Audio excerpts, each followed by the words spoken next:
What's up, everybody? Mike Lindsley back with you for an ML Sports Take brought to you by Tiny Bubbles Laundromat, Burton Ace Hardware, and our good friends at Rosie's Corner. If you're in and around central New York, stop into Rosie's for Fish Friday tomorrow. It's a great place to go eat. They have comfort food for a couple more weeks with the Meatloaf Monday, Turkey Slop Tuesday, Chicken and Biscuit Wednesday, pizza wing combinations all day today, all day tomorrow, all day Saturday for all the March games. So make sure you head on over to Rosie's Corner, a proud ML Sports Platter sponsor right in front of the Brewerton Bridge on Route 11. Jason, Jody, and the gang are crushing it. And oh, by the way, classic American burger, stuffed shells, hot and cold subs. They've got it all at Rosie's Corner. I'm going to break down the bracket. I'm going to give you my final four. I'm going to give you some thoughts on some things. I'm going to give you, some matchups I'm looking forward to. I'm just going to go bracket to bracket to bracket. And at the end of each bracket breakdown, I'm going to, give you who I have going to the Final Four.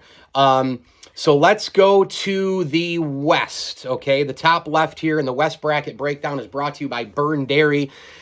Gonzaga, I got him obviously getting past Georgia State, the 116. I have Boise State, a really good team. St. Bonaventure, my alma mater, beat him earlier this year. That's a really good team. Boise State, every single year, they get up and down, they can shoot it. That's a tough 1-8-9 matchup there. I got Boise State advancing in that game purely because of their offense. Connecticut against New Mexico State. Tough game to pick here. A 12 always beats a 5 in the NCAA tournament, but I'm holding to UConn here now that they're healthy. They've been healthy for about a month plus, maybe 2 months. This is a team that has Adama Sanogo inside, who's an absolute monster. RJ Cole on the perimeter, well coached with Hurley. I'm going to take Connecticut here. Eric Musselman's team, Arkansas, a huge challenge facing Vermont out of the American East, but I think that Arkansas will get it done because of their athleticism, their speed, and their length. I had them going to the Final Four last year. Let's see if they can make a run in 2022. Alabama against Notre Dame, total toss-up game here.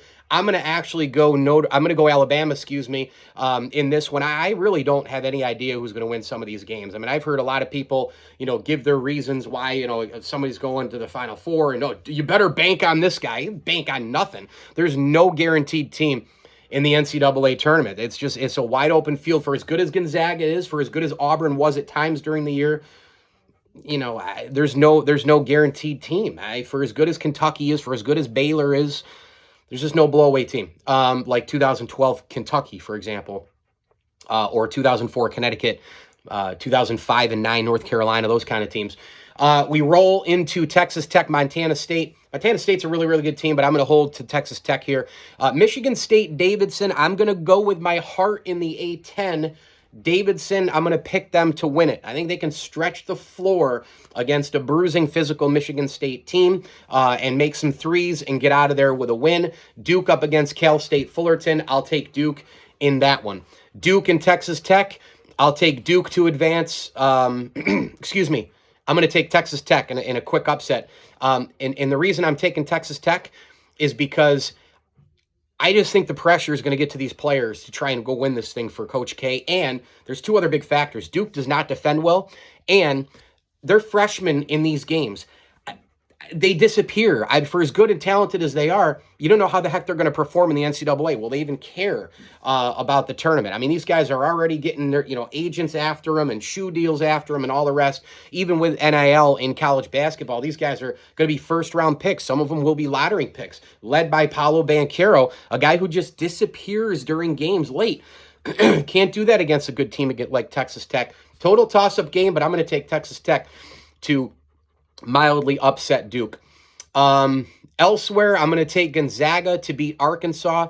I just think the Zags are the best team in the country. Drew Timme is impossible to guard. You've got Chet Holmgren going all over the place as a big man. And then, of course, you've got Nembhard, one of the best guards in the country. Give me Gonzaga over Arkansas. And then I've got Gonzaga over Texas Tech, and Gonzaga advancing to the West part of the Final Four. Let's go down to the East bracket. This one is brought to you by Rosie's Corner. We've got Baylor. I'm going to take them over Norfolk State. Toss-up game with Carolina and Marquette, but I think Baycott is the difference there for Carolina. They move on.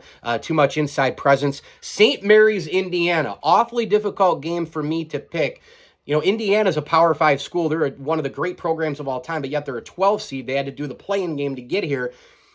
St. Mary's is a really, really good team. Total toss-up, a 12 beats a 5. Why not here? I think Indiana plays at low scoring. I'm going to take the Hoosiers over St. Mary's. UCLA at 4. I'm going to take them over Akron. Virginia Tech, hot as a pistol. Remember, they won the ACC tournament, beat Duke in the final. I'm going to take them over Texas in the first round in that 11-6 matchup. Purdue, the 3 seed, I think, beats number 14 Yale. I got Murray State with a tremendous offense up against San Fran, 7 over the 10. And then I've got Kentucky beating St. Peter's, the 2 versus the 15. From there, man, I could see Murray State beating Kentucky. I really could. But I just think it's going to be too much for, Murray State to deal with the inside play of Shibwe. And then you've got, obviously, the tremendous talent of Ty Washington. Too much there for Kentucky. I'm going to take, or for Murray State, I'm going to take the Wildcats in that game. Purdue up against Virginia Tech. I've got Purdue in that game. I know that a lot of people, are yelling and screaming that Virginia Tech's going to keep on going with that run, but I got Purdue beating Va Tech. UCLA, I've got them advancing over Indiana, and then I've got Baylor beating North Carolina. And then I'm going to go UCLA over Baylor. And then I'm going to take Kentucky over Purdue on the bottom side there. And I'm taking the Kentucky Wildcats to reach the Final Four. So that'll be an interesting bracket. I think we have a potential to just have some really, really great games. Obviously, I think that, the committee's probably rooting for some titanic matchups in the regional finals, namely Gonzaga, Duke, etc.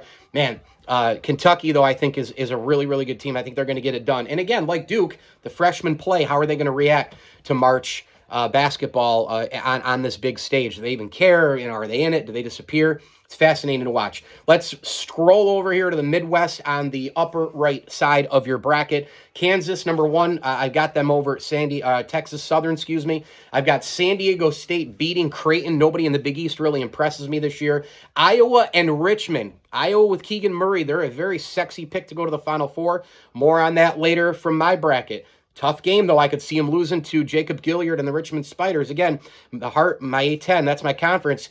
Richmond's a really good team. Watch out for them. They went and won the A10, so the A10 gets 2 bids, Davidson being the other one. Providence, number 4. I've got South Dakota State upsetting Providence. I know that's a sexy pick. A lot of times when a trend happens and people are always doing it, it goes the other way, right? It's like chalk. But I'm going to take South Dakota State. I like their offense. They're well coached. Iowa State, number 11. I've got them beating LSU. I just think the Tigers are going to go into this thing just kind of half-assing it without their coach, Will Wade, who, by the way, was not only canned, but a lot of the stuff that he was doing is actually perfectly legal now in college sports. It's hysterical. But I got Iowa State there. I think Colgate is going to give Wisconsin a run for their money, but ultimately too much from Wisconsin in every facet of the game: rebounding, scoring, physicality. Johnny Davis. I've got Wisconsin beating Colgate in that game, and I got to tell you, I can't wait to watch that one because, obviously I just had Matt Langle on my podcast. He's a terrific dude. I root for Colgate. They're about 55 minutes from where I'm sitting right now, but I think too much Johnny Davis there for the Wisconsin Badgers. Let's roll with USC over Miami, the 7 over the 10. I'll take Auburn, the 2 over number 15, Jacksonville State. From there, I'm taking I'm taking USC over Auburn in a mild upset. And again, with Auburn, Jabari Smith, freshman, how do they react to the big stage? Plus, Auburn can't win away from their building. I'm going to take USC in a mild upset there. I got Wisconsin over Iowa State. I've got Iowa over South Dakota State, Kansas over San Diego State. Then I've got Iowa beating Kansas in the regional semis. I've got, from there, I've got Wisconsin beating USC. And then in an all Big Ten regional final, I've got Iowa beating Wisconsin to go to the Final Four and represent the Midwest. Kind of a long shot, yet it's also a sexy pick. Again, who knows what's going to happen, but I'm riding a major player in this game for each side. I'm riding Johnny Davis for the Badgers, and I'm riding Keegan Murray for the Iowa Hawkeyes. These two guys are just tremendous, tremendous scorers. They can hurt you from everywhere on the floor. Both guys should be picked in the NBA draft extremely high. I think that these two guys can carry their teams to the Elite Eight, and then I will go with Iowa in basically a coin flip game. One more bracket to break down. The Midwest bracket there, brought to you by our good friends at Stanley Law Offices. We now move down to the, Yes, we moved down to the, oh, hang on. You know what? I just did the Midwest bracket. I'm sorry. I was already scrolled down on the Midwest, thinking that it was the upper right. So I just did the Midwest, but that's your lower right. Yeah, the way your bracket looks, left to right. So that was the Midwest bracket. Now we go up to do the last one, and that's the South region. This is a great region. I'm pumped up for this one. Let's do a South region breakdown, all brought to you by our good friends at Barks and Rec Doggy Daycare and Ken's Auto Detailing. I got Arizona #1 beating #16 Wright State. Toss-up game with Seton Hall against TCU, but I'm not confident in the Big East. Again, they could prove me wrong, but I'm going to go TCU in this game over Seton Hall. Then I got UAB beating Houston in a 12-5 upset. I know this is a game that Houston probably wins most of the time because of the draw and the physicality and the length and the height. But I'm going to take UAB for fun. Let's go Chattanooga in another upset, #13 over Illinois, #4 seed. I'm going to take Michigan, the 11, over #6 Colorado State.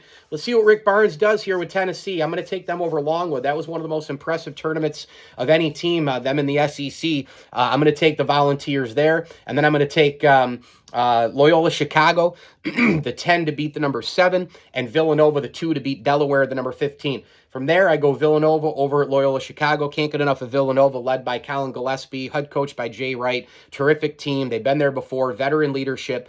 And then I'm going to take Tennessee over Michigan, UAB over Chattanooga. They make the Sweet 16. Then I go Arizona against UAB after they beat TCU. From there, I'm taking Arizona. Let's see. Where are we at here?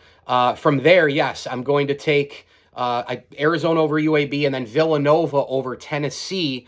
And then the regional final in the South, I'm going chalk. 1 versus 2, Arizona against Nova. And in that game, Villanova gets it done and reaches another Final Four for Jay Wright. So my Final Four is Gonzaga, Kentucky, Villanova, and Iowa. And I have Villanova and Gonzaga advancing to the title game. And I have Gonzaga beating Villanova to finally get over the hump and win the national championship. This team, by the way, has been to, they're the winningest team in the NCAA tournament since 2013. They've been to a potpourri of Elite Eights, potpourri of Final Fours, couple of championship games. They are due. They are ready. They have a very, very difficult region, but I think Duke bows out, and I think things get a little bit easier for them. And then I think the Zags just win with purely great offense, awesome players, great teamwork. They're almost kind of like a European team offensively, passing the basketball. I got the Zags beating Villanova to win it all. Thanks for watching my NCAA Tournament bracket breakdown. I'm Mike Lindsley here on the ML Sports Platter. Hit me on Twitter at MikeLSports. Please like this video. Please subscribe to my channel. And as I always tell you, enjoy the games.